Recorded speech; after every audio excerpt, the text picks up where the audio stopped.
Bonjour, comment allez-vous?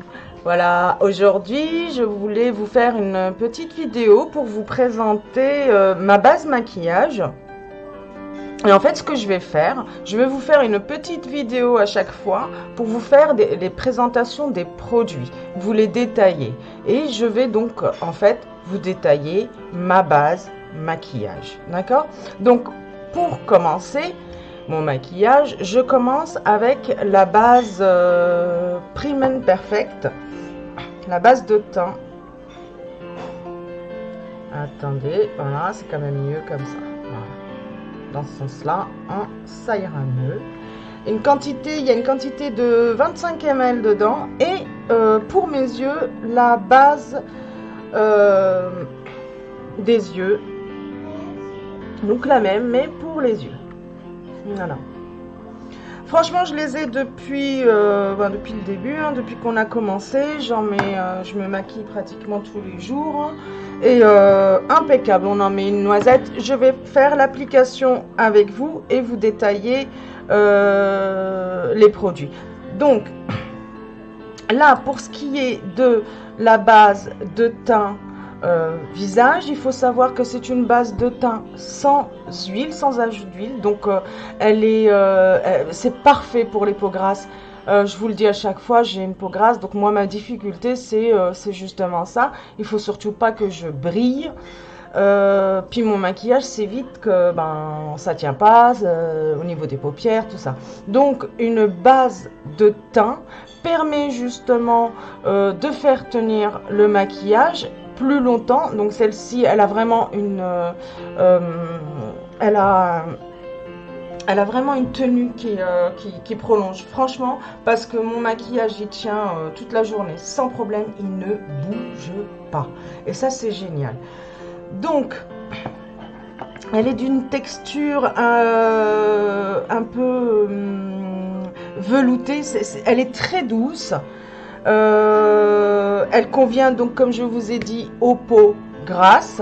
Et j'ai pas mal de petites ridules contour des yeux, franchement elle est top. Elle est top. Une fois que je passe bien ma base de teint et ma base de teint paupières, mon maquillage tient vraiment longtemps. Et par rapport à la base de teint pour les paupières, j'insiste, essayez, faites le test vous-même. Prenez un fard de couleur, appliquez-le sur votre main sans mettre de base de teint. Et ensuite, appliquez le même fard sur une partie de votre peau. Vous aurez mis une base de paupières et vous verrez la différence. Déjà, vos fards seront bien plus pigmentés et tiendront bien plus longtemps. Donc, en ce qui concerne cette base de chez Onika, bien je l'ai testée et je peux vous garantir que ça tient très bien. Donc là, je vais vous montrer l'application pour voir à peu près les quantités qu'il faut utiliser. Il n'y a vraiment pas besoin. Donc pour le visage, il n'y a pas besoin d'en mettre une tonne, hein. Donc pour le visage, voilà à peu près la quantité que je mets. Voilà. Ça fait vraiment une petite noisette. On le voit bien. J'en mets pas plus. Elle s'applique vraiment très bien, très vite.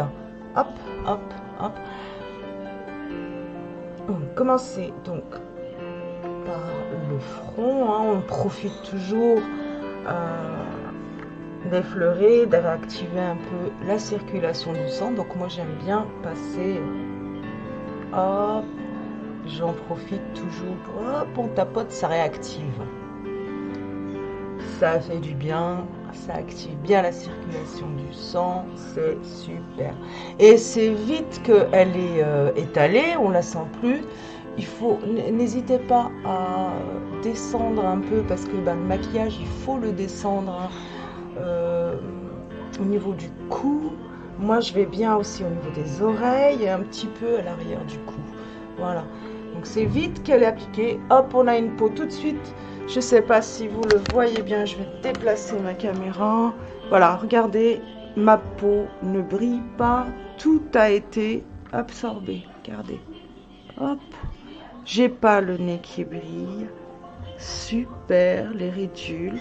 Et encore, j'ai pas mis la base pour les yeux. On va y aller dès que j'aurai remis ma caméra en place. Donc, les yeux maintenant, l'application pour les yeux. Pareil, vraiment un petit point, je vais vous montrer, de toute manière je le fais avec vous. Il ne faut juste pas que je me plante. Je prends ma petite glace. Donc, une petite goutte sur cette paupière et une petite goutte sur celle-ci. Voilà, regardez. Pas plus que ça. Vraiment pas besoin de plus que ça. Moi, j'applique donc avec les doigts. On va bien sur toute la paupière, délicatement. Voilà. Et comme je vous ai dit, les rides d'expression, donc j'insiste un peu plus. Hop, ma patte doigt. Hop. Et je passe quand même un tout petit peu en dessous. Alors vraiment, le reste, en fait, une fois qu'on a bien étalé, hop, comme pour le cou, si vous voulez, on en met un tout petit peu pour, quand vous voulez créer l'ombre avec vos fards, c'est bien de d'avoir mis donc auparavant un peu la base de teint, la base yeux, un peu en dessous. Voilà, ma base de teint. Regardez, je ne brille pas.